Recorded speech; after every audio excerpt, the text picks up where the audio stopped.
Oh, a microphony. And a phony at the mic. Quiet, numbskulls, I'm broadcasting. The Doctor of Discernment is now online. You know, much like my show, in that it's a local reaction to things that are happening on a federal level.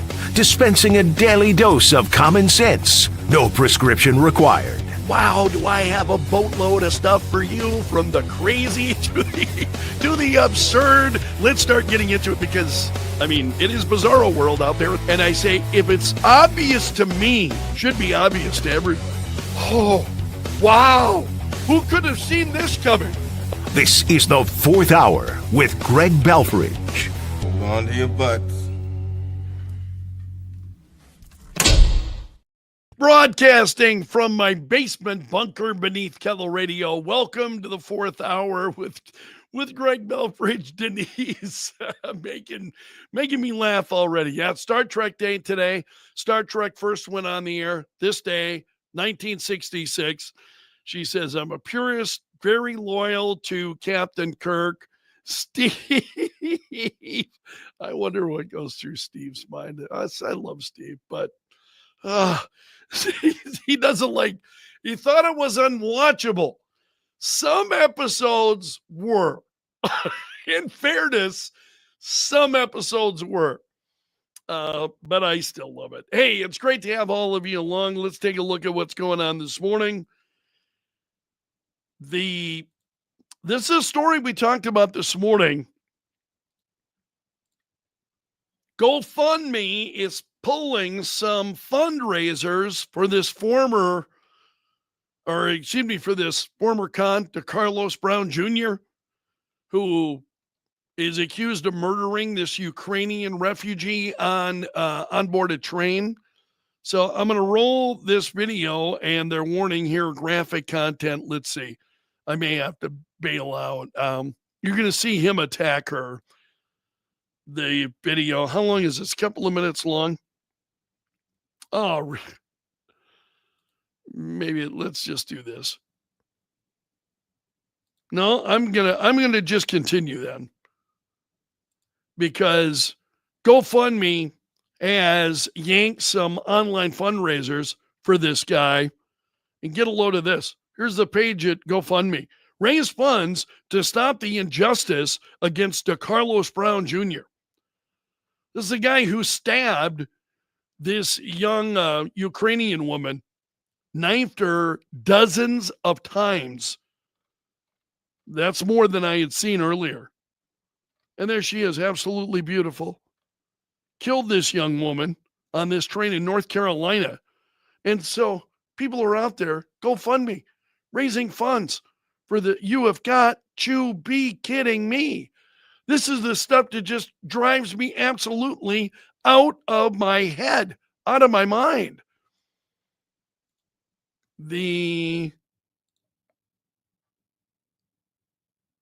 Hold on, because there was another, I thought I had another story related to that. Maybe not. Yeah, maybe not. I thought there was something else related to that. We'll move on. This is from Breitbart. And I bring this up because Senate Majority Leader John Thune working on a rules change here regarding the president's nominations. So both sides have long agreed a president deserves to have his or her administration in place. So when nominees are held up, opposed, blocked, so on. So let's see what Thune is saying, if anything. He actually wrote the piece here. This is Thune. So he says it's delay for delay's sake, and it's a pettiness that leaves desks sitting empty in agencies across the federal government and robs our duly elected president of a team to enact the agenda that American people voted for. This historic obstruction chews up valuable time on the Senate floor. So Republicans aren't going to tolerate it, he says. I've organized a group of Republican senators representing various points of view within the party to develop a solution, came up with a plan based on a previous proposal from Senator Amy Klobuchar and Angus King. These are Democrats that would allow the Senate to batch nominations together and clear the growing backlog. So they'll batch these together in an effort to try to get them through. So let's see where that stands. He's saying that if we continue at our current pace, the administration would have hundreds of vacancies remaining by the time the president's term ends. Isn't that crazy? It's just like mind-blowing. I refuse to accept that reality. President Trump and Republicans received a mandate from the American people in November. It's far past time that the president's nominees receive confirmation votes from the Senate, and this Senate Republican majority will take steps this week to make it happen. So that was the Above the Fold story this morning at Breitbart.com. Also, let's go over to the New York Post. Treasury Secretary Scott Bessent. I saw this earlier this morning. It's a story also at Politico regarding this, that a housing regulator, Bill Pulte, apparently they got into it.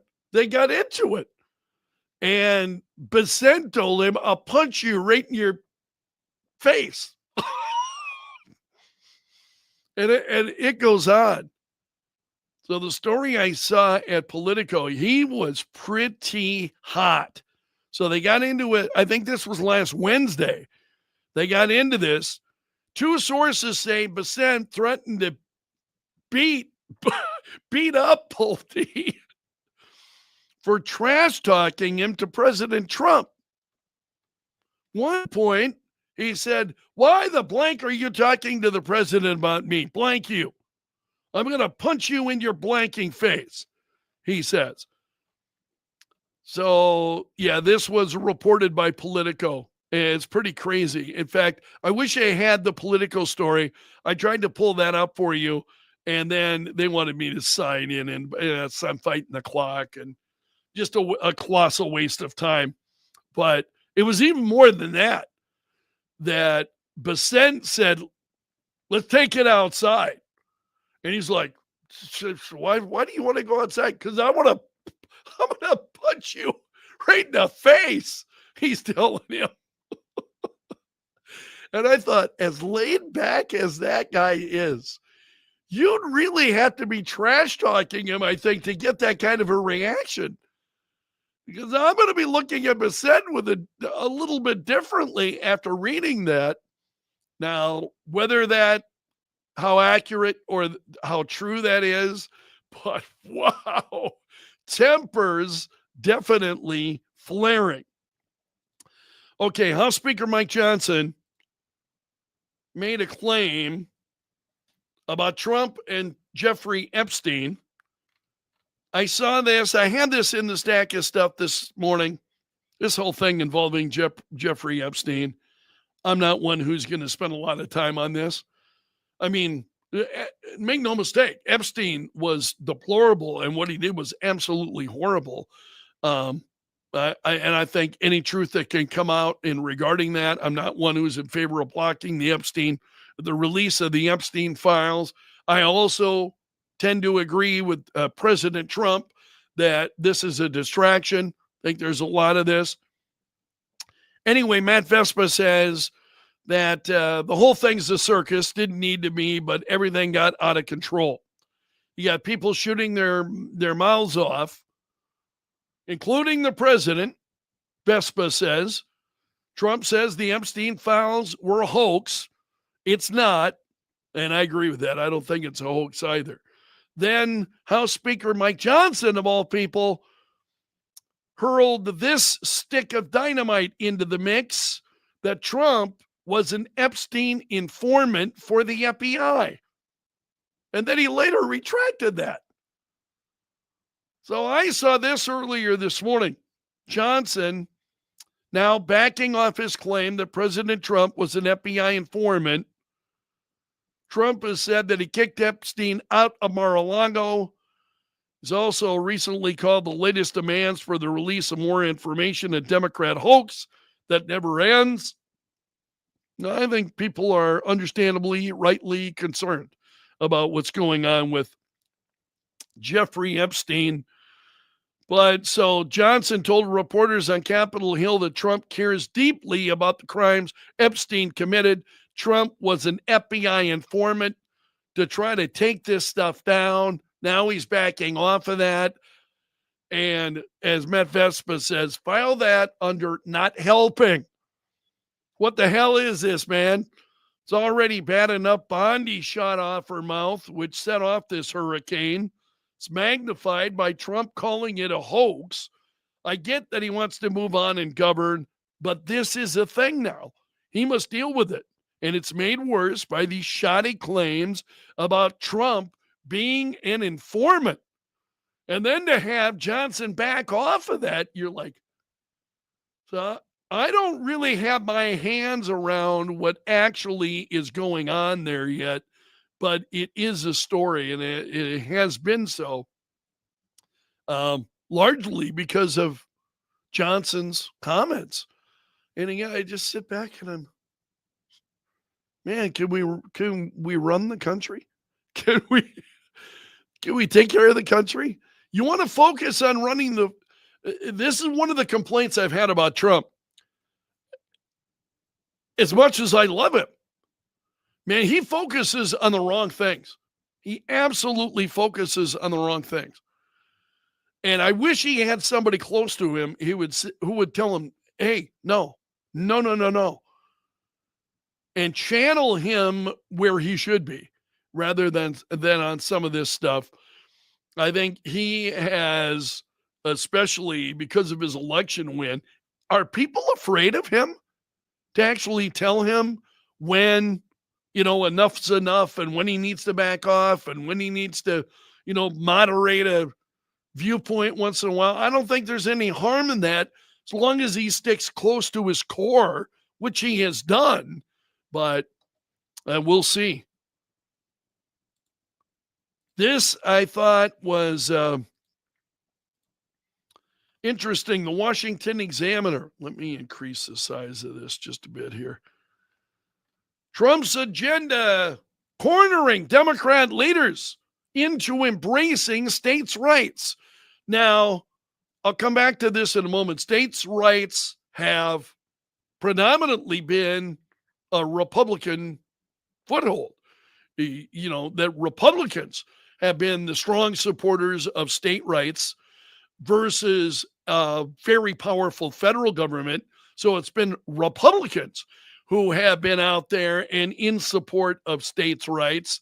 Democrats who have been largely in favor of a larger and growing and more expanding federal power, federal bureaucracy.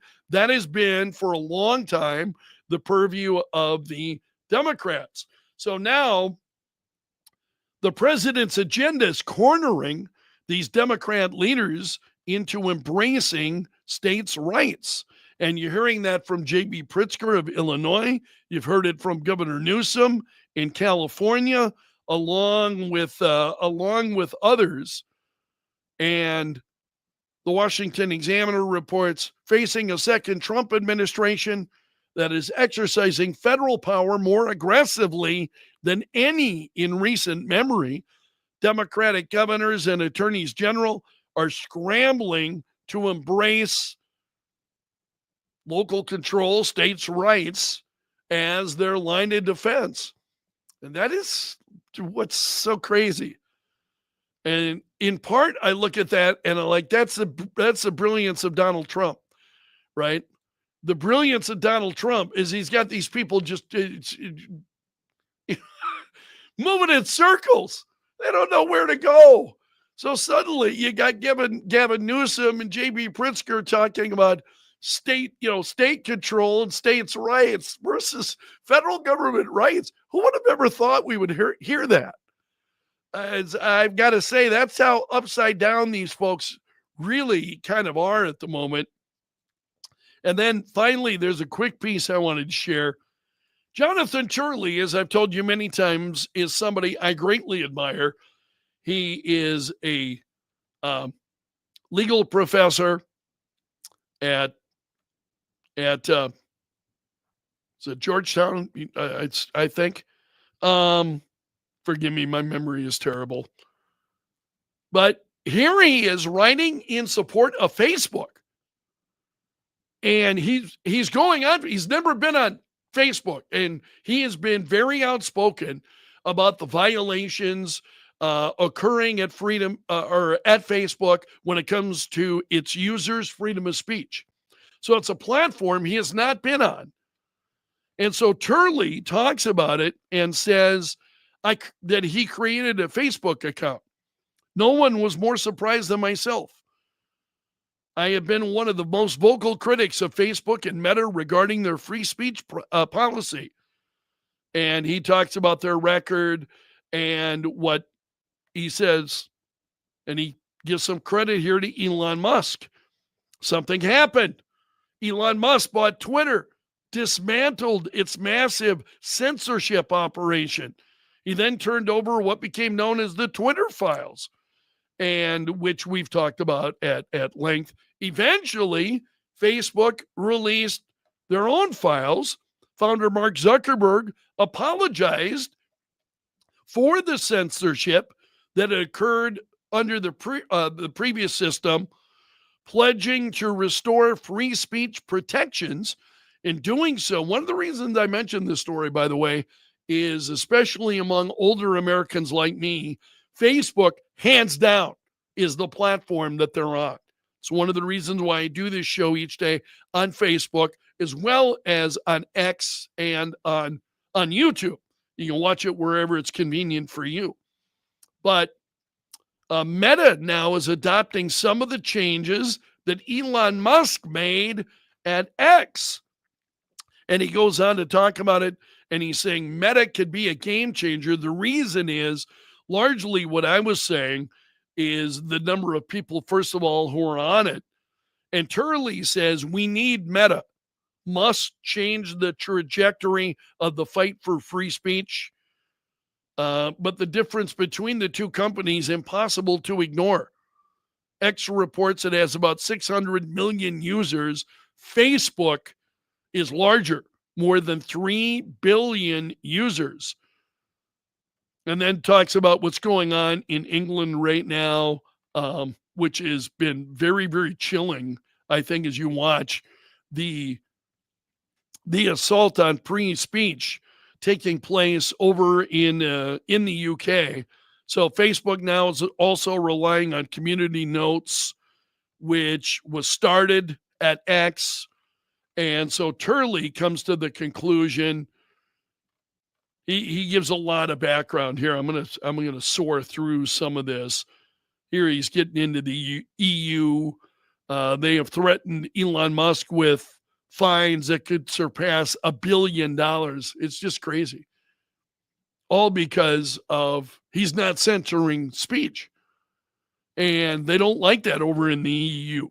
And what Turley is saying is now with Facebook coming on board, will this now really start to bring about some changes? And he said the free speech community, which is why I'm talking about this, the free speech community needs to support Meta. That does not mean that we're chumps. We have often found false friends in both government and corporations. If Meta stays on this course, we could finally have a coalition of the willing to fight for free speech on a global scale. Call it a leap of faith in Facebook with our eyes wide open. So Turley's saying that, okay, let's cheer on Facebook, let's encourage them, but let's also be really mindful of what Facebook has done previously, especially during the Biden administration. They were out apologizing for a lot afterward. Zuckerberg, apologizing for steps that Facebook had taken. So where it goes from here, time will tell. We'll see. Okay, you have made it to the end of the video. So you are part of my gallery of champions. Special salute to the Bunker Brigade. Those of you who are here each and every day, please Join in the comments and the comment section. I love hearing from you. So don't ever be afraid to share your comments. You can email me, like and subscribe would be very, very much appreciated, especially on YouTube. Those of you, got more folks on YouTube generally that watch, although I have more followers on Facebook.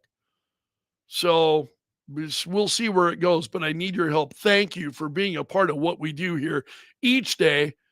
Can't thank you enough. So until tomorrow, my friend, I'm underground and gone.